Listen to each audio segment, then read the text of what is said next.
Olá, meus amados. Eu gostaria de compartilhar convosco um pouco do entendimento bíblico a respeito do que é o tempo velho e o tempo novo.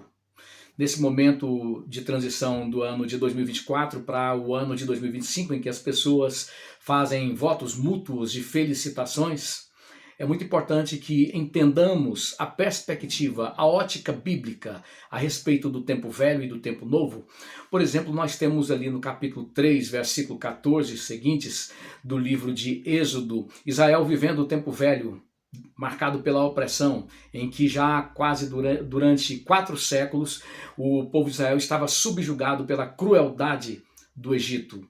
E Deus chega para Moisés, quando Moisés quer saber qual que era o nome desse Deus que estava enviando ele para libertar aquele povo. Ele pede para que Deus diga, para que ele diga-lhe que nome ele proclamaria.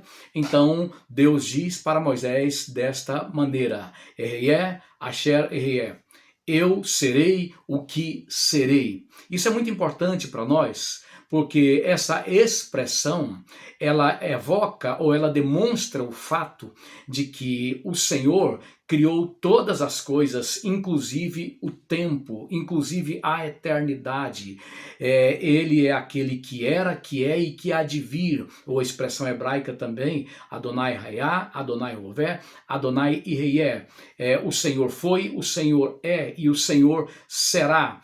É importante compreendermos isso porque Israel não seria liberto da perversidade do Egito, bem como das suas práticas idolátricas, porque pior do que a escravidão do Egito era a condição espiritual daquele povo. Deus estava libertando aquele povo não só da condição social perversa, mas estava libertando, acima de tudo, da condição da escravidão do pecado, para que eles parassem de ser escravos do pecado para servir ao Senhor. Então, esse tempo novo vem colocar fim ao tempo velho, por causa da entrada do Todo-Poderoso na vida de cada israelita e na vida daquele povo por completo. Quando nós analisamos essa questão do tempo lá em Eclesiastes capítulo 3, versículo 15, o escritor diz o seguinte, que todas as coisas que estão aqui hoje, elas já foram ontem, e as que virão amanhã também já existiram, e Deus pede contas do que se passou. Ou seja,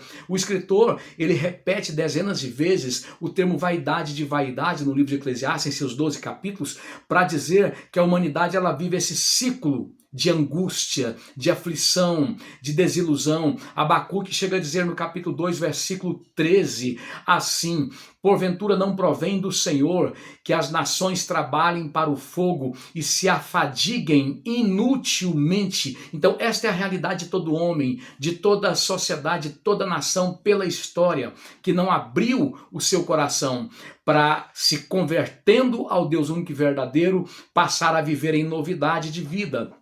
Ainda em 2 Coríntios, capítulo 5, versículo 17, o maior expositor das verdades bíblicas de todos os tempos fala a mesma coisa, quando ele diz, portanto, para os que estão em Cristo, eles são nova criatura, as coisas velhas se passaram, ou seja, foi Cristo que trouxe um tempo novo.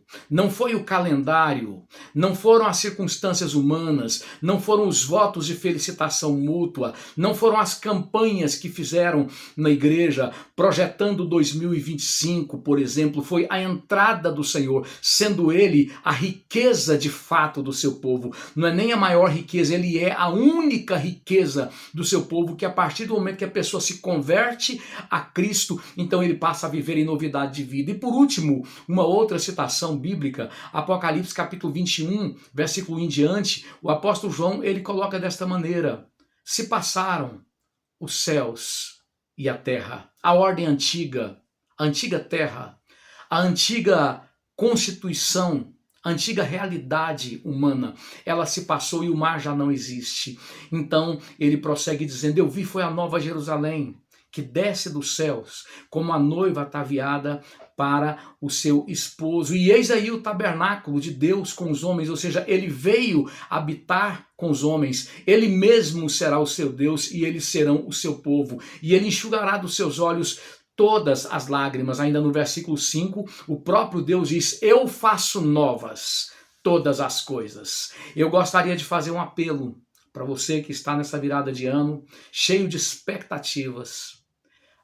A humanidade vive esses ciclos eternos de expectativas que são frustradas. Não existe nada pior do que esperanças, expectativas alimentadas e frustradas sempre. E a única forma desse ciclo terrível chegar ao fim é quando você abre seu coração para Cristo, para que aí sim você passe a viver um tempo novo. Você saia do tempo velho para um tempo novo. E é você que já é cristão, que está na igreja, mas vive uma vida de indecisão.